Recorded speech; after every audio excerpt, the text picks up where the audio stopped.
Erangel hari terakhir ini. Ini adalah pemandangan yang sering kita lihat di Scrim, tapi jarang kita saksikan saat PMPL dimulai. Ternyata menuju ke penghujung dari turnamen Pikmi mulai coba datang menuju ke area SMB bersama dengan GPX karena dua tim ini melihat garis pesawat yang menguntungkan untuk mereka turun di area SMB, dan juga kita menyaksikan bagaimana penggunaan Aspal kali ini digunakan oleh Bilot menuju ke area depan berganti dengan SKS, tapi gocekan demi gocekan dari Cleon ternyata cukup lengket atau cukup gesit dia untuk bisa menggoyang seorang Bilot dan dibuat puter-puteran terus. Buset.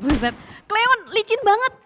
Licin banget ini, kayak belut pakai minyak tapi masih digocek-gocek aja. Bahkan dari Billboot sedikit kewalahan untuk bisa menangkap satu belut di dalam sangkar, masih berputar-putar begitu saja. Dan bahkan Yoru langsung datang. Billboot kali ini yang terjepit. Gak bisa kemana-mana, tapi ternyata dari Billboot mampu mendapatkan satu dengan sebuah refleks yang sangat cepat. Ini adalah kecerdasan dari Cleon. Dia dari tadi muter-muter adalah tujuannya untuk membuying time. Berarti kan gak ada sama sekali di tasnya. Ini low loot semua sih harusnya ya.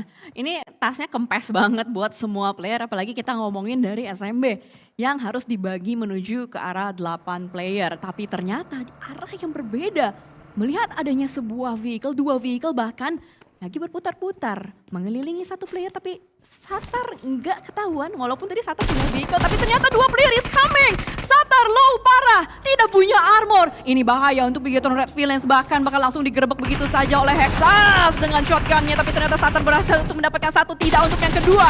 Frenzy bakal langsung meng-end begitu saja, tapi datang teman-teman Bigetron lainnya. Ya, sebuah tabrakan terjadi di sini, balas demi balas, elimination atau knockdown juga terjadi. Satu dibalas satu, Rocky juga coba untuk membalaskannya kembali, membuat Bigetron misalkan hanya beberapa pemain saja, tapi Rocky pun tumbang. Kalau kita lihat Frenzy, gak ada pemain yang tumbang di sana. Ternyata Frenzy yang pertama, baru Rocky yang terakhir, dan dipulangkan semua pemain-pemain dari Morph. Wow, satu ditukar dengan 4. Well, itu adalah trading yang bagus, tapi ternyata kita melihat di area yang berbeda adanya pertukaran nyawa nampaknya dari Ramones. Di take down oleh seorang Kenan, bahkan ada follow up menuju ke arah seorang Flippy juga. Kenan berusaha untuk mendapatkan satu, tapi Flippy masih punya obstacle untuk bisa melakukan healing. Hari ini bukanlah hari yang mudah untuk Void, karena lihat early game mereka selalu seperti ini. Kalau banyak tim di depannya dan circle ternyata tidak niban ke mereka lagi, sulit untuk mereka bisa masuk ke circle selanjutnya. Benar-benar, karena kata nenek di pojokan juga berbahaya. Ya, Tapi untungnya mereka rame-rame. betul sekali. Justru kalau rame-rame berbahaya.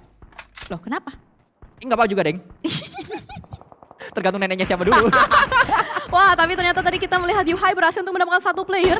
Sejauh ini dari Pinky kayaknya bakal langsung diamankan begitu saja, langsung terculik. Dan Macau berusaha untuk mencari info di manakah letak tembakan tersebut. Tadi saya sebutkan, kalau Bigetron nggak ketiban zona, mereka akan bahaya. Tapi untungnya Bigetron punya kartu as bernama Svavel. Saat ini mereka ketiban zona lagi. Oh, pawang zona.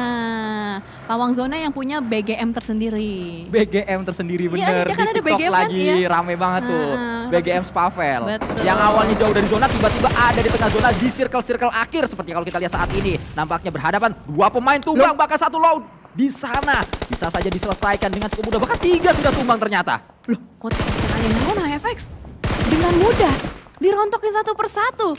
Dan dia langsung kabur. Last man standing tersebut masih terpantau ada di tiang sutet seorang Heaven. Tapi kamera bergeser kembali dari BSG. Berusaha untuk melemparkan sebuah nest menuju ke arah bagian atas. Tapi ternyata Nerpeko yang tertangkap basah Jerai. Bakal langsung meng-end begitu saja nyawa dari seorang Voldemort. Bakal ada sebuah lontaran utilities needs menuju ke arah bagian atas. Dan lanjutan follow up yang kedua, Jirai dan Macau terlihat ditembakin. BSG masih bertahan. Bakal langsung dimajuin begitu saja. Dan RRQ kehilangan kembali satu playernya. Dan langsung rata pulang dengan membawa pulang 5 poin. Tapi satu elimination atas BSG tadi tidak didapatkan oleh GPBR, justru PJEV yang menjadi pihak ketiga yang mendapatkan keuntungan untuk bisa menarik satu pemain terakhir dari RRQ. Saat ini PJEV baru mendapatkan satu elimination, tapi mereka masih dengan 3 pemainnya, masih bisa ditambah lagi elimination demi elimination. Di sisi lain, BNW harusnya bisa melaju cukup jauh di match kali ini karena tempat masuk mereka menuju ke arah circle cukup sepi. Hanya satu tim saja yang warna ungu. Aura yang sudah terpantau dan ternyata Apip ter-take down. Belum ketahuan dari GPBR pastinya sulit untuk Arif bisa bertahan. Ya, karena itu bakal ada perang sebentar lagi, harusnya pecah. Dan melihat bagaimana dari, baru diomongin, fix lu settingan, fix. Enggak begitu. Fix. Benar, Bang Kornet. Kagak begitu Bang Kornet. Gue bisa jelasin Bang Kornet. Gue kan cuma kasih probabilitas begitu loh. Fix, teman-teman denger ya tadi Bener ya. dah. Teman-teman tadi menjadi saksi ya.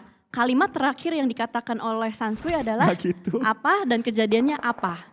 Tidak seperti itu. Ya, Gremory nih, Gremory saat ini bertahan. Harusnya Gremory bisa memanfaatkan sebuah mini untuk mempertahankan compoundnya. Tapi yang harus diperhatikan oleh pemain-pemain GPBR adalah langkah selanjutnya. Sebuah derby akan terjadi, tembakan dilakukan Yuhai mendapatkan 1, coba dapat 2, dapat 2 ternyata karena ada backup juga dari pemain Bigetron yang lain. Dan bahkan langsung dengan sangat mudah dieliminasi, tapi ternyata vehicle-nya meledak. Bukan vehicle yang meledak, ada sebuah granat dari Super Manggis sebagai the last man standing, tapi kok malah kena teman-temannya.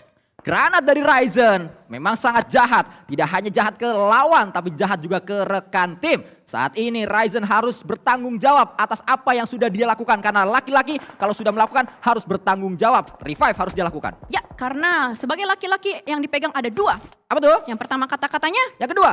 janjinya.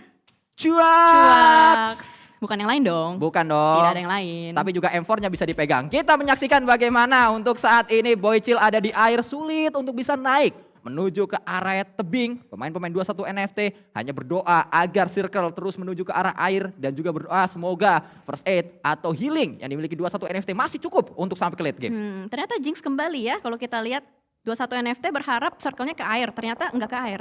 Berenang lagi deh dia. Nggak usah dijelasin Settingan. kata per kata dong, takut ini saya nih. Tuh Nah, kan. GPBR Gremory bergerak bersama dengan Macau. Ini yang tadi sempat kita bahas Cijel, kalau GPBR mau survive mereka harus berpikir satu step ke depan, yaitu rotasi. Karena tempat yang mereka dapatkan tadi memang ada di circle, tapi di pojok circle banget. Yap, dan bahkan kalau kita pantau juga dari Ryzen, Super Manggis sudah mendapatkan targetnya di depan sana.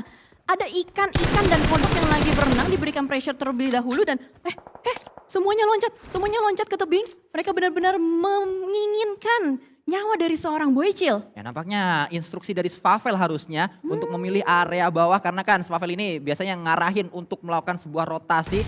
Area bawah yang diincar, ada granat yang tadi sudah dilontarkan, ada satu airdrop di area atas tapi sulit untuk diambil. Ya pasti, ini pasti dari Swavel karena itu kan mantan timnya. Oh, NFT. Iya kan? Svavel ingin membuktikan kalau dia bisa lebih bersinar saat dia berada di Bigetron. Pembuktian demi pembuktian itu juga akan segera dilakukan oleh berbagai tim Batman. Terbukti sudah pulang menuju lobby oleh Ryzen. Yap, dan tersisa Boychill saja yang lagi berenang-renang. Kita melihat bagaimana ini zona yang begitu menyulitkan untuk tim yang masih berada di dalam air. Veksi dia mendapatkan satu pulau kecil untuk bertengger.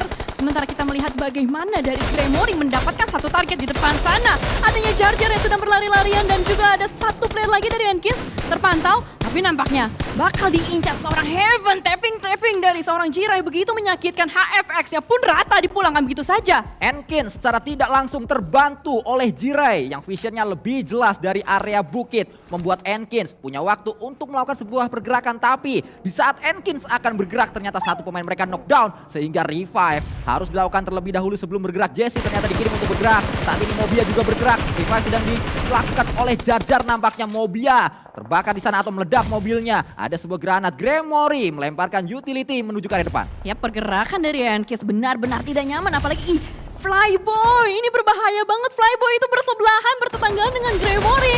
Bertetanggaan yang sangat sadis. Dan bahkan tembakan dari Gremory juga cukup sadis menuju ke arah satu player. Enkins terpantau, Jar Jar masih berusaha untuk berlari-lari lagi. Tapi nampaknya bakal ada follow up dari Flyboy menuju ke arah seorang Jar Jar.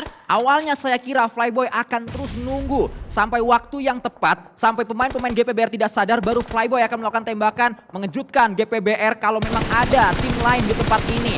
Jadi orang dalam, jadi orang yang punya banyak informasi, ternyata dengan tembakan informasi didapatkan oleh lawan-lawan dari Flyboy. Ini Flyboy lagi berusaha untuk menjadi impostor menuju ke arah bagian depan sana. Dan ternyata Granite Eliminator, seorang Boychill. Tadi gue nggak lihat dia dapetin siapa.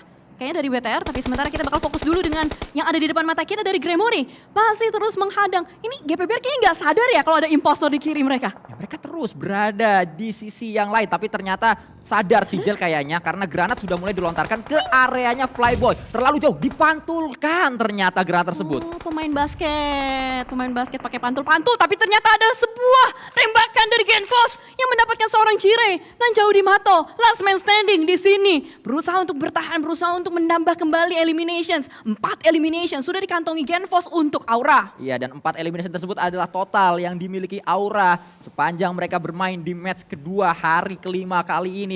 Kita menyaksikan Flyboy harus menjaga. Setelah tadi menuju ke arah Enkin, saat ini fokus Flyboy ternyata berpindah ke arah Gremory dan Gremory mengetahui Flyboy di mana, ditembak dengan cukup mudah. Cuaks. Ketangkep akhirnya ya. Tapi kita melihat dari Enkins juga masih lengkap dengan 4 player mereka. Ternyata tadi begitu nyebrang sempat ada beberapa yang down. Ada waktu, spare time untuk mereka melakukan revive, melakukan reset terhadap player-playernya. Mereka bangkit kembali as a whole team di sini. Tapi Gremory masih ngotot, masih ngeyel.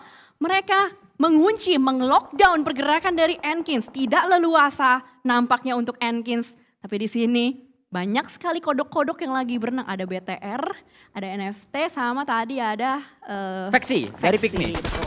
Tapi sudah jelas yang saat ini sedang bergerak leluasa adalah Genfos, langsung terjun ke area bawah dengan sebuah bagi. Genfos menjadi kodok naga di sini. Kodok apa naga? Gue jadi bingung.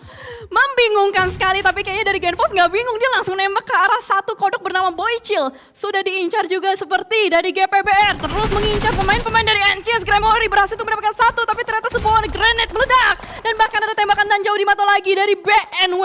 Ikut campur dalam urusan rumah tangga kedua ini. Enkins masih terus melaju di match kedua hari ini. Enkins masih ada. Enkins menginginkan satu winner chicken dinner setidaknya untuk mereka bawa pulang menuju Papua Barat. Sebuah hasil yang diimpikan pastinya. Dan saat ini kita menyaksikan bagaimana Ryzen naik lagi menuju ke arah tebing, tapi terlihat dari Flykido.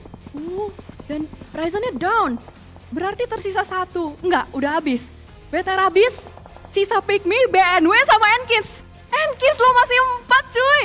Enkins bisa membuka keran WWCD mereka. Kalau Enkins gagal, BNW baru ditembak. Tapi ternyata ada refrag yang dilakukan langsung dengan sekejap. Tapi ada Flykido dengan proning shootnya.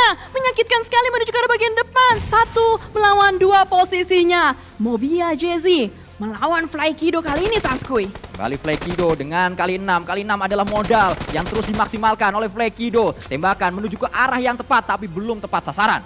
Yap, karena sejauh ini pelurunya masih meleset dan Jezi pun cukup sabar merangkak-rangkak ke arah bagian depan. Predict shoot kena, hitmarknya kena. Itu langsung ketahuan ada di bagian mana, maka langsung diselesaikan. Ayo selesaikan, dan Enkins pecah telurnya. Dia mendapatkan winner chicken dinner. WWCD pertama dari tim paling timur Indonesia, dari tim